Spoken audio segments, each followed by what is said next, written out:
All right. Hello, everybody, and welcome to this session here. Welcome to the industry session. I'm joined by some wonderful people here. Justin Fromm, head of research at LG Ads, Uzo Ometu, president of Black Oak TV, and Aleka Williams, SVP of HR at Discovery. We're here to chat about the industry as a whole, what's going on here, and just to hear a little bit about three different people in three very different places in this industry and to get a sense from it. I'm also here joined by Robert Miner, Miner & Co. Studio, who at this moment has a bit of a fire alarm issue, so he's not going to be speaking, but will be waving and smiling in the background. Isn't that the joy of doing things from the office these days? All right, so to kick us off, what I'd love to do is just have everybody introduce themselves. So I'm going to go around here and have everybody tell the audience your name, tell them where you work, and then just give us this brief overview. What does your role, what does your job entail? So Justin, let me start with you. Go ahead. Thanks, Dylan. Hi, everyone. I'm so happy to be here today. I'm Justin Fromm. I am head of research at LG Ads Solutions. LG Ads is the sales arm for the CTV inventory on LG televisions. So most of you probably have smart TVs. You probably run into display ads when you turn on your home screen. And then if you're watching any of the content, you'll see ads running in the streaming ad-supported content. Some of that we serve. So my team, my sellers, work with advertisers to tell the story of the value of our audience and our inventory.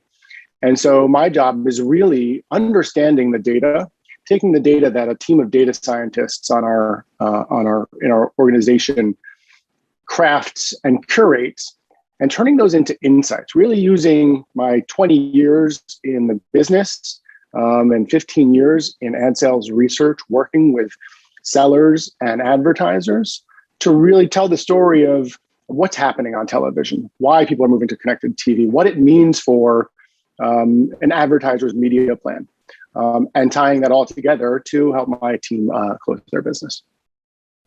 Wonderful. Thank you so much for that introduction. Uzo, let me come to you next and hear about what it is that you do and what that work entails. Absolutely. So my name is Uzo Ometu. I'm the CEO of Black Oak TV. We are a subscription video streaming service that is focused on super serving Black viewers. My job also kind of means I don't know what I need to do every single day. I'm in charge of running this brand new startup that we just launched earlier this year. And so a lot of what I do every day is waking up and, figuring out what needs to be done next. But at a very high level, it's really just talking to our subscribers on a regular basis, seeing what they're saying about our product, getting feedback, trying to figure out ways to grow our small service into something much bigger. And then ultimately just, trying to, see what's broken and fix it on a pretty regular basis. So no day is quite the same. It's what I love and hate about it at the same time. But working in media and really trying to solve, all the problems or many of the problems that, I've worked on at previous jobs that my colleagues work on at other companies is kind of all tangled into this one thing. And so just trying to figure out what I need to do and hopefully trying to tackle that on a day-by-day basis is what my days look like. Wonderful. So cool. Thank you so much. And Aleka, let's hear from you now. Sure. That description sounded a lot like mine. My name is Aleka Williams, and I'm the SVP of People and Culture, which was, formerly Human Resources. So basically for me, no day is ever the same. I work at Discovery, and I am partnership with our content teams on the lifestyle side of the network. So if you watch HGTV, Food, Cooking Channel, TLC, ID, Travel, the list goes on and on. OWN is also new to our group as well. So basically HR is, the hiring, the training, the diversity initiatives, the outreach to students, such as what we're doing here today, the ability to manage during return to work and COVID and all that we have going on. No day has been the same for me for quite some time, but I think that's what makes it exciting. So I'm more on the side of hiring the people behind the camera who work with the people in front of the camera, partner with the production companies. So it's a vast role, but it makes it super exciting simply because, I'm always recruiting, I'm always looking, and we're always developing people. And great, thank you all. And it sounds like you learned to stop here momentarily. Just a few years ago, Dylan was in the audience at ODI. And now, Dylan, why don't you let our audience know what you're up to these days? Yeah, this is the fun of being at the front of the seat, is that I forget that there's introductions to be done on my end too. So as Robert has pointed out, it is true that I was actually an ODI. I think I've been joining in one way or another for probably the past 4 or 5 years, because as a student at NYU, I had come to this. Shout out to Evan Shapiro. Really enjoyed your class. So I came to ODI. I was at NYU as a film and TV student and as a business student. And I actually, post-graduation, ended up working for Robert Miner here, fire alarm man down at the bottom here, working in insights research largely for the media industry. And so we're a company that does focus groups and does pilot testing and does kind of all of this different audience research to help different companies in the media world understand the people who are watching their shows, the people who are watching their networks, and try to curate that and understand who it is that they're trying to create content for. Who is it that they are trying to market their content to? And so that's kind of the work that we largely do. And so, yeah, I guess part of the fun of that is that I was once on one end of this quote unquote Zoom call. Remember back in the day, we did this in person. And now it's my joy to be on the center stage, so to speak, to be able to be asking these questions. And so that is a whole lot of fun. And Robert, since you don't have a fire alarm anymore, would you like to also introduce yourself? I feel like we also had to skip that too much. No worries. And that's the reality of working, in our Zoom environment. When the alarm goes off, you have to mute. So great. Thank you for joining us, all of you. For those in the audience, 90% of our positions in media are background players. And almost every job that all of us has, none of us even knew it existed when we were growing up. So while people like to think that there's a linear path with known measurement when you're going into your career, actually that linear path with known measurement ends the moment that you leave school, and then you enter the vast unknown. And wending your way through there is something that's a lot of personal journeys.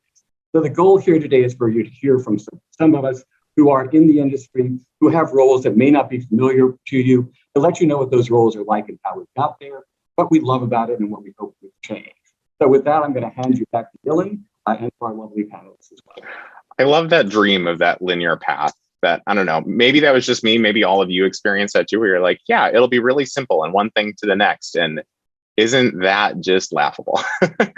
So let's hear a little bit more about what it is that you guys are up to. And I think that will kind of weave in naturally about what that experience has been like for you. But so you guys kind of answered a little bit what your day-to-day is like. And it sounds like it's everything, right? I feel like everybody said what their job is and then what they really do. I'd love to know now, what is it that excites you most about the work that you're doing in this moment? And I guess we can just kind of keep going in the same down the line order. Justin, let's hear from you. Sure. Well, I studied sociology as an undergraduate, and I don't even know what I thought I was going to do with a sociology degree. I just was fascinated. I loved math, but I kind of lost the thread at calculus, and all of a sudden there was this study that this science of sociology that allowed me to use mathematical skills and statistics to understand the behavior of humans around us and why we behave that way. And so I kind of, it was definitely not linear. I ended up, finding my way into an ad agency role, as I think a lot of media folks you'll find, especially kind of on the sales and agency side, agency obviously because they're ad agencies, but there is a lot of open positions and kind of early positions at advertising agencies in media and creative. It kind of opens the door. And I ended up there, and, from there kind of, it really was just kind of more pinball than it was linear, right? And I made friends and I met people, and people got different jobs and they liked their jobs better. And so I came and joined them on their job. But the one thing that has not changed, the one reason that I really love, I worked in television. I found a job at ABC Television in 2006. That was really when I found my career from kind of my jobs. And what it was is that, this is now many years ago, this is 2006, when there was only cable television, right? It was just the advent of the DVR. So at that time, there was nothing that Americans did more except sleep than watch television. And so here was this window into something that everyone in society does, but does slightly differently. And it was like this opportunity to really apply what I found fascinating about my studies to the world around me and in business, right? And to utilize that, and found a way to really kind of make my passions into a living. So there are moments that I've had where it shines on that, and it has always been that way. And Dylan, you talked a little bit about what you do at Minor and Company, and I'm here because I met Robert when I had a research project to do. And then, we've just stayed close because, again, people who have these same passions and similar passions in the business, it's what makes it so exciting. So I would say really every day I'm learning something new about the new world of television. Everything's evolving, and there's everything to discover. And then the opportunity to work with great people who have the same curiosity that I do. I think that's what I love. I love it, and love the pinballing around and how you get there. That's always such a unique thing for every individual, and I think it's kind of so fun to be able to explore that a little bit as well. So let's have everybody explore this here, right? Like what led you to where you are today? How did you get here? And then when you think about what you're doing today, what is it that excites you most about that? Uzo, go ahead. Yeah, so oddly enough, I also majored in sociology, and I too was really drawn to just how groups work and math. And the odd thing about the media business is that it's a thing where everybody loves to brag and talk about numbers, but very few people know how to do math. So that's always been an interesting dichotomy to me. But yeah, I mean, coming from that and just, not really knowing what I wanted to do out of college, but how could I apply that? And, journalism ended up being like the good match for me. And I just loved, how to think about telling stories and reporting. And then ultimately, this was around the time where newspapers and publications were really starting to struggle, 2006, 2007. And then that got me interested in, well, how do all these great stories people are trying to tell get monetized? How do you turn this into a business? And so then I just became super interested in just how every media business worked, from publishing to blogging to the news sites and social media that were popping up at the time. And, it was just this weird thing where I just liked, taking content of some sort, whether it was working on some side project or working at one of the companies I worked at in the past, and just trying to figure out how to make a business out of it. And so I think ultimately, in my career, going from being a journalist to being a producer at ESPN and then CBS, and finding my way at YouTube, working with creators in the creator economy and video streaming. Ultimately, that all led me to Black Oak TV to try and obviously address a very strong need in terms of Black representation in media, but B, just an equal passion and taking stories and turning them into businesses that allowed people to tell more stories. And so that's really what excites me about my job every day, is that we get to enable people to tell the stories that otherwise they might not be able to tell. Wow, yeah, that's really wonderful. All right, so Aleka, let's hear from you as well. How is it that you ended up where you are today? What are you most excited about? Interestingly enough, there is a theme here, and we didn't even plan this. I was a mass communications major, and I wanted to be on-air anchoring, really particularly in sports. So I did that in college, which was great because it was a college town, and it was really my passion. But when I moved to DC, I was on the beat, on the scene, and I was up close and personal with just about everything that was happening in the world. And at the time, the stories were extreme, and I realized that my passion for people and the heart of it all, it was a struggle for me. And I thought, I don't know if I actually want to be first on the scene before the police get there. I don't know if I want to be the person who gets to talk to the mother who's just experienced the tragedy, et cetera. And so I had to do some real soul searching to say that, okay, now what? Because this is what I got my degree in, and what's going to happen here. Interestingly enough, I was working a temp to perm job, and one of the things at my church, they just said, hey, look, on Sundays, you got to come read the announcements or whatever. And it just so happened that somebody said, hey, Aleka, I know you graduated in mass communications. What are you doing now? And I said, I'm trying to figure it out. but I don't know that I want to be on TV anymore. And she said, well, there's this job as a recruiter that you might be interested in. Long story short, that's how I got my start in HR. And what I found was listening to those stories, understanding people ultimately ties and makes the business better. And that's where I was like, okay, HR is really the spot that I need to be in, because it really is about tying all those things together.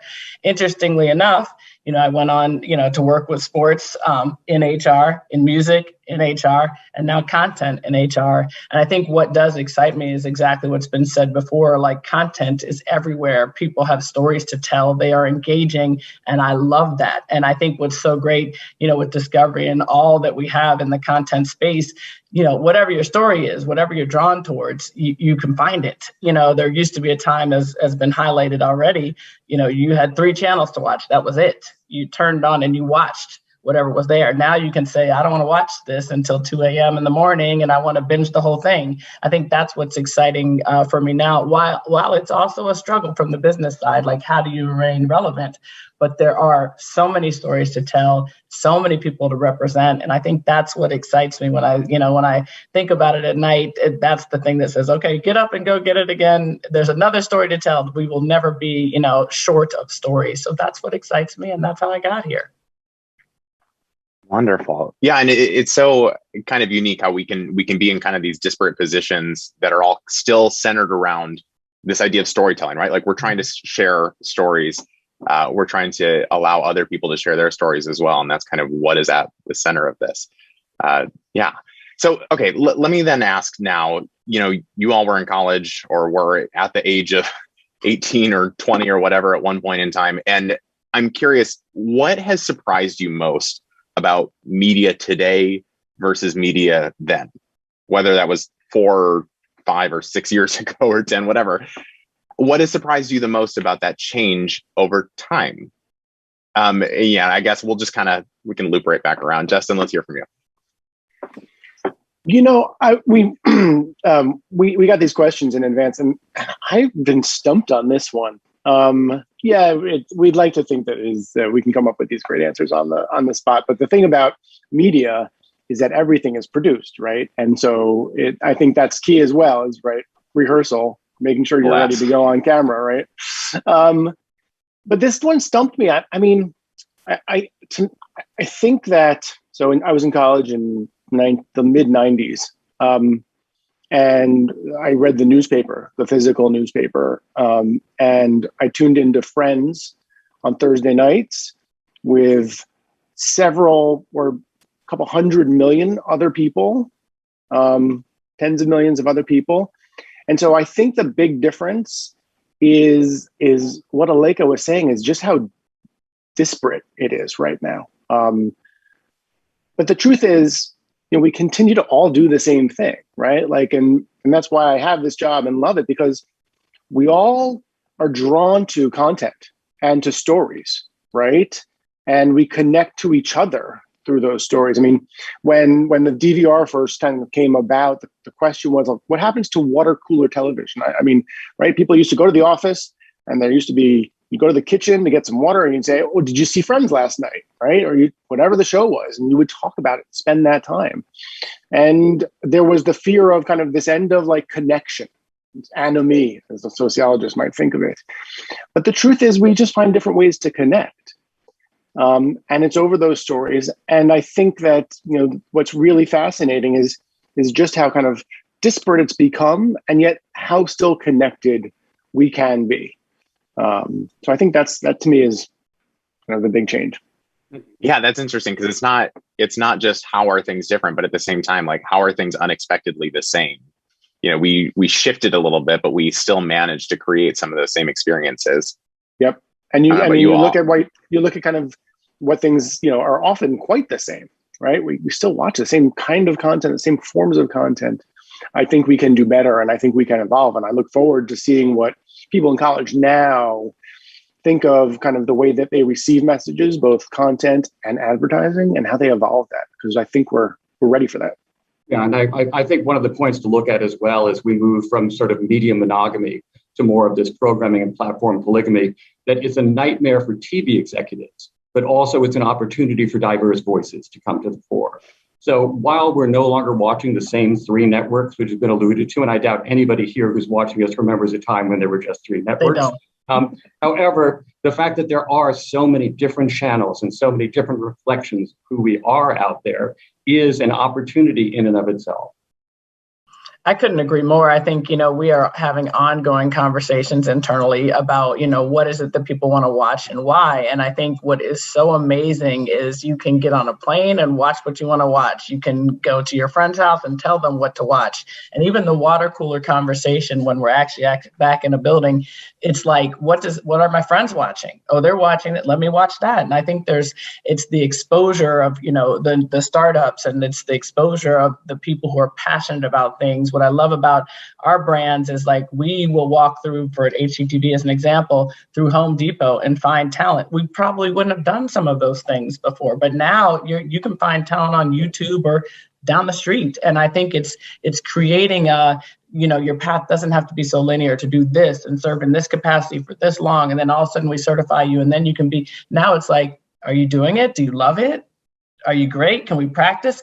To me, I think that's what's so amazing. And diversity of all of it is what, we're creating access for people who just didn't have it before. And I think, what I would say to this generation that's watching, although they don't remember maybe their parents know the 3 channels, but there's a reality like the sky is the limit. And you can't sort of have this moment of, well, this is what's happening right now. It'll always be like that. It's not going to be.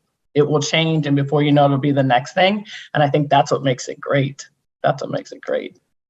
Yeah, there's so much there. And I think one of the things that is related that I'm surprised about is just like how, different types of content have taken off over these last 10, 15 years, and others are still kind of struggling. Like, this is perhaps my bias, but, writers and journalists, that was a really struggling thing, as the internet age set out in, 06, 07. And then now, 15 years later, we still haven't found like a really good way to monetize the best writers. Like, if you were an actor back then, you went to Hollywood, you went to LA, you start off, and now today we know you can do all of that from your home, YouTube channel, TikTok. But for writers, like, the best places to be are still, the New York Times, the Atlantic, these places. So we still haven't figured out a way for them to really participate in it. And we have probably more great writing than we've ever had, but I don't think we've quite figured out, how to allow them to partake in all of this, all these great things that are happening for so many folks that have exposed, all the different ways people can make money and discover talent, like you were just talking about. Yeah, like we haven't quite met the moment in terms of how to, we see all of this change in the way that we consume content and the way that people can create content. Yet how do we fix the other side of that? So these are both the challenges, but also the opportunities for all of the people in this audience to go into this industry and make a hell of a lot of change. Chance for audience questions, but before we do, I just want to have you all, speaking to college students who are attending this and who are kind of getting a sense of this industry, what is the advice that you would give to students who are considering a career in such a rapidly evolving industry? Like, to your point, Aleka, like, these things are constantly moving, and it's going to be different tomorrow than it was today. It's not like we're at the end of this one change. Things are continuing to change. How do you advise somebody who's a student exploring a career in this mess of a landscape right now? Anybody have thoughts on that? For me, I'll just jump in because I think this is like key in so many ways, but I think the ability to be agile in this moment when things are changing. You might have thought it was one thing. I wish someone had told me years ago, like, you got to do this thing to get to that thing.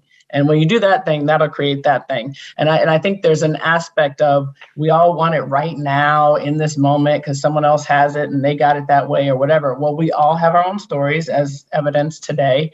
And I think the story and the journey is what gets us to the right opportunity. But the people who are willing to go, hey, let me find out about research. Let me go to the marketing team. Maybe I want to do something on air. The flexibility and agility is the thing that not only, grows your own internal portfolio, if you will, but the people around you watching, when it is time for the new thing that we're trying to figure out, we look for the well-versed person who said yes and came at it with 100%. and didn't look back just because they were learning, and I think, it's hard. So because everything today is right now, I want it, there's no waiting, but there's power in the wait. And I would just suggest to everyone, take the time to get to know and to learn. There's a lot of history that comes with how we got here, and there's a lot of evolution to get to the future. But that agility, in my opinion, is the key to the success of a career, in my opinion. All right. I'm feeling inspired right now by Aleka. Like, this is wonderful. You're on fire here.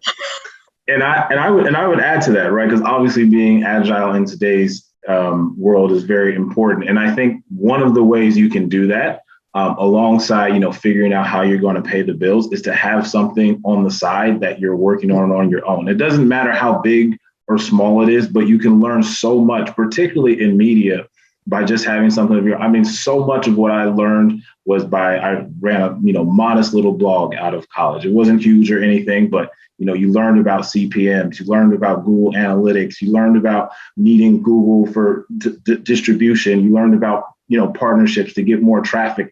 And it's so, I know people in their 40s that still don't know what a CPM is, right? But I got that naturally just by running my own blog. So just having that little thing, whether it's a YouTube channel, a blog, a TikTok thing that you do some earnest work with alongside whatever you have to do as you continue to grow your career and figure out what you want. It's so much. And today's media industry is increasingly becoming about these small, fiefdoms and niches and things like that. And so figuring out what yours can be, what you can have a passion for on the side, even if it's not this huge thing, it can make such a big deal and be such, a bonus to, not only your way of thinking, but even on your resume. Like, people see those things that you've done and say, wow, this person really has a lot of different things they can do and can start to slot you in different ways that make you, more desirable to people that are higher. I love that didn't start with the resume for you though, right? Like, the idea here is more like, what can you try that's your own? And what can you learn along the way? And sure, maybe that'll bump you into something, or maybe that'll help the resume, but it feels like much more it's about kind of learning and trying something new as you're going along. Yeah, and Nice. I love your use of the term niche, because niche used to be looked at as a negative. It's like, oh, you've got a small share.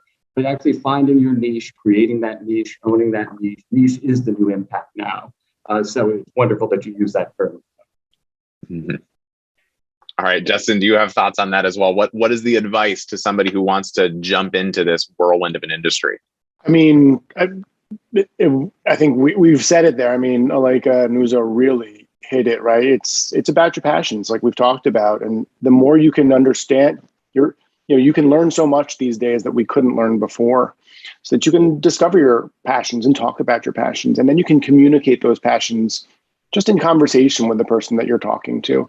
I think that it's also, valuable. I used to talk when I present at conferences, our teams used to kind of spread out throughout the room, and we'd have kind of light towers that we could point to. Everyone kind of knew, so you could find someone you knew in the room that you could talk to every time, and we're nodding along and supporting you.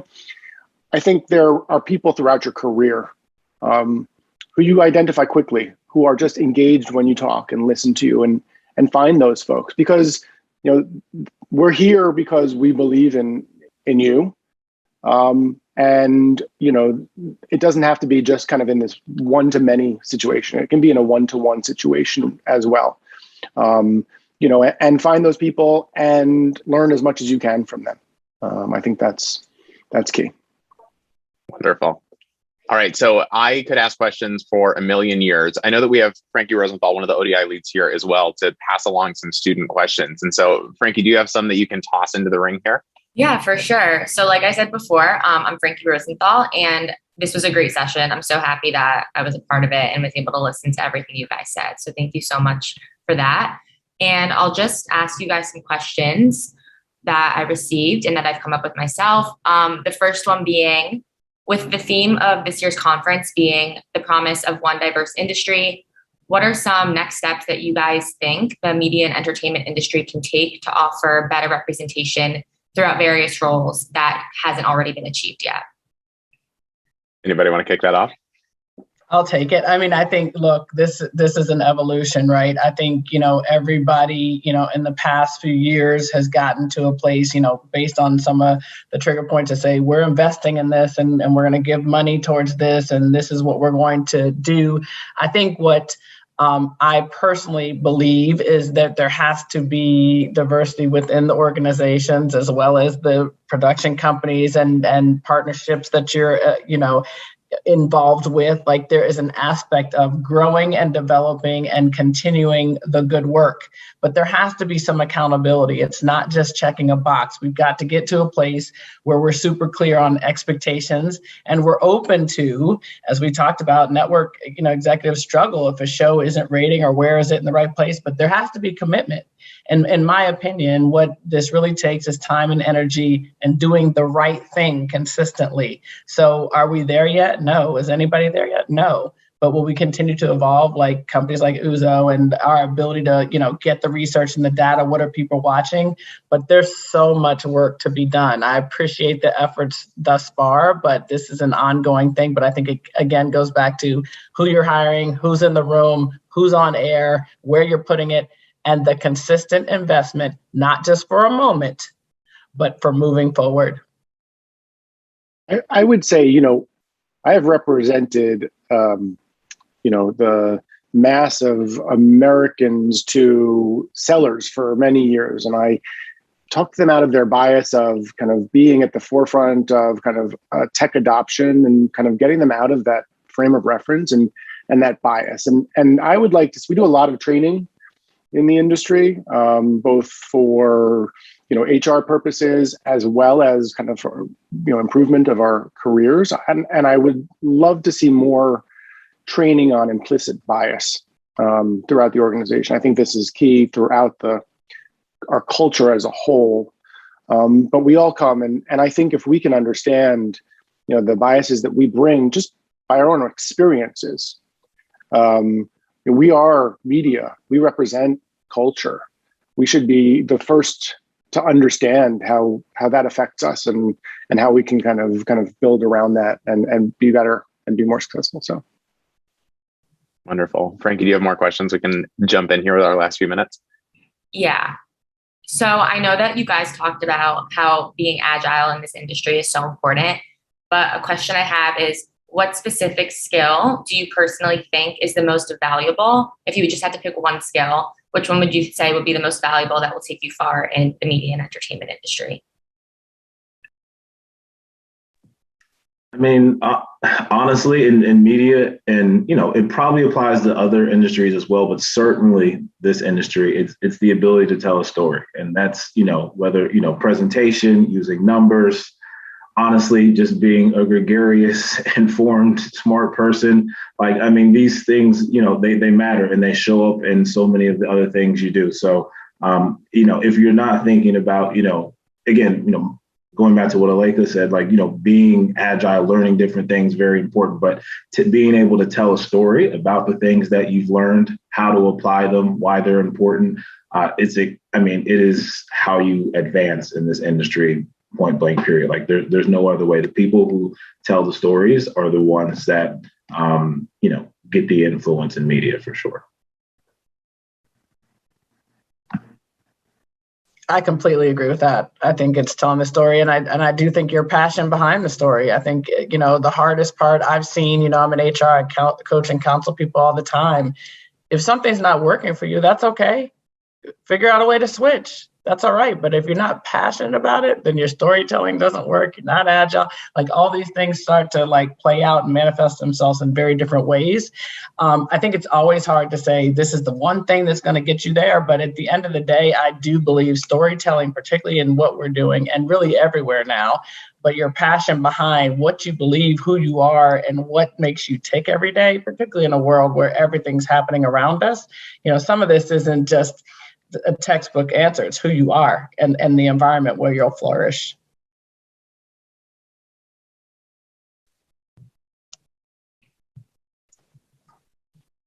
All right, Justin, do you have one skill that you would like to add in as well, or should we have a no, but I will say, as the analytics research numbers guy in an industry that's moving more towards that, storytelling is actually more important than anything else. I work with data scientists who are much smarter than I am. But if they're unable to tell the story, right, they just, it stops. What they do just ends. It just drops off because people can't understand. They don't listen, right? And so, yeah, I absolutely, 100%. Tell your story, practice it, rehearse it. But yeah, storytelling. Nice. Well, to this group of storytellers, I say thank you very much. I believe that we're at time here, and I don't want us to have to go over, but this has been a delight. And even, I mean, it's been a joy just to ask these questions, because I feel like I'm sitting here listening to answers like, wow, this is really impactful for me. So I hope for all of the students who are able to enjoy this as well, that they are feeling the same thing that I am right now. And this has been great. Thank you each for your time today. We really appreciate it. Yes, thank you. Thank you. Thank you. It's been a pleasure. Thank you. Yeah. Bye. Thanks. Thank you, Dylan. And thank you all in the audience for joining us.